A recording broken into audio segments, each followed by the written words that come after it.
What do you want? Huh? What do you want? You need something? Huh? What is? Meron na naman tayong isang reaction video. Makikinig siya. Okay, hayaan mo siya makinig. Nag-aalala siya pag bumabahing ako kasi kanina pa ako bahing ng bahing.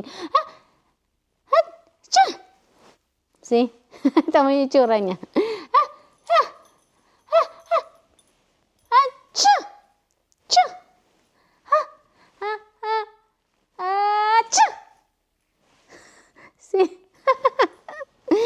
See?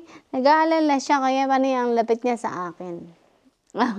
Well, ganito yan. Meron akong another reaction video. Sandali. Baka malaglag yung aking gamit.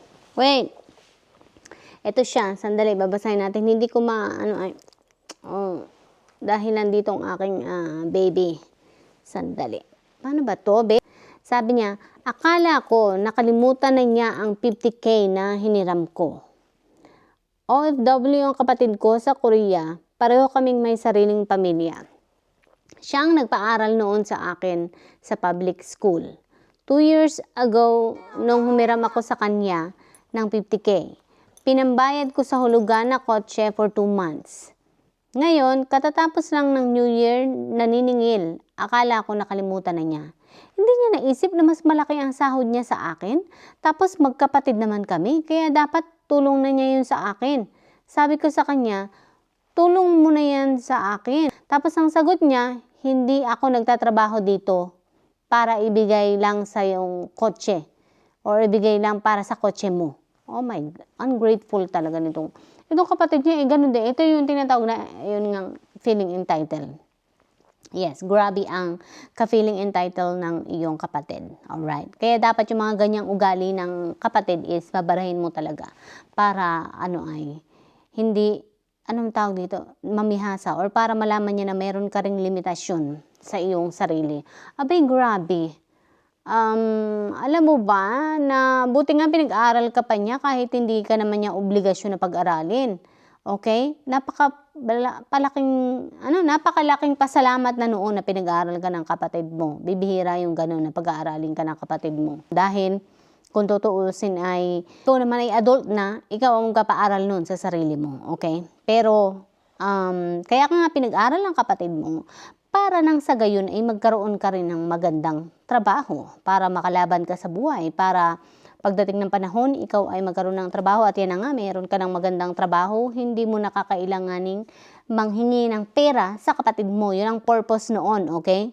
Aba, ang nangyari ay parang gusto mo pa rin mamulubi ang kapatid mo sa'yo. Grabe, no? Anong ginagawa mo sa pera mo? Kaya nga pinagtapos ng pag-aaral eh.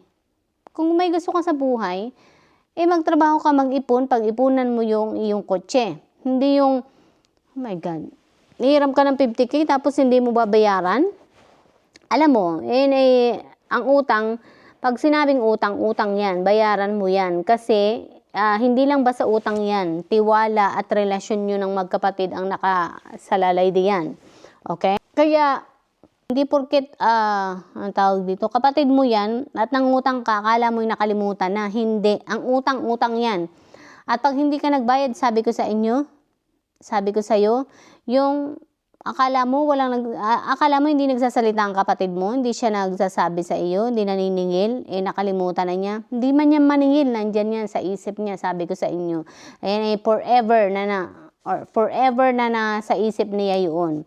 Kaya magkusa kang magbayad, hindi mo kailangang, ang tawag dito, papaalalas pa sa iyo na may utang ka. Or, papalabasin mo na nagka-amnesia ka na. Or yung ate mo. Grabe. Diyan mapapatunayan ang isang responsableng tao pagdating sa utang. Okay?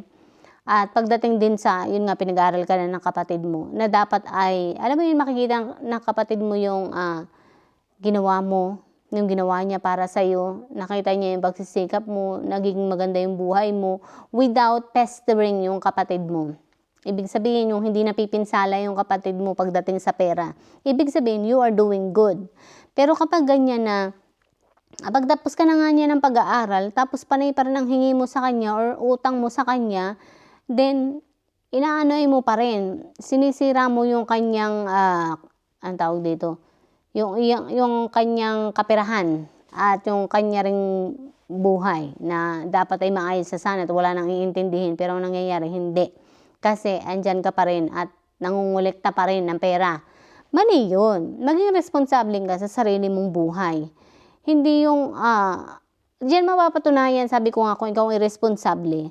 Dahil, hindi mo kakailanganing mangutang ng pera. Not unless, talagang, alam mo yun, yung matinding pangangailangan talaga na may dahilan kung bakit at may magandang dahilan kung bakit. Or, there is a reason talaga na kailangan mong ipangutang ng pera, hindi dahil sa kapabayaan mo. Okay? Kailangan ikaw ay maging marunong sa sarili mong buhay, sa sarili mong kaperahan, upang sa ganun ay hindi ka naintindihin ng kapatid mo. Lalo na ikaw naman ay napagtapusan ng pag-aaral. Grabe, okay? Huwag niyong gawin sa kapatid. Mali yun, okay? Ay nako, grabe ang isip. Hindi ko maintindihan. Napaka-ungrateful mo, okay? Okay, hanggang sa muli sa ating reaction video. Bye!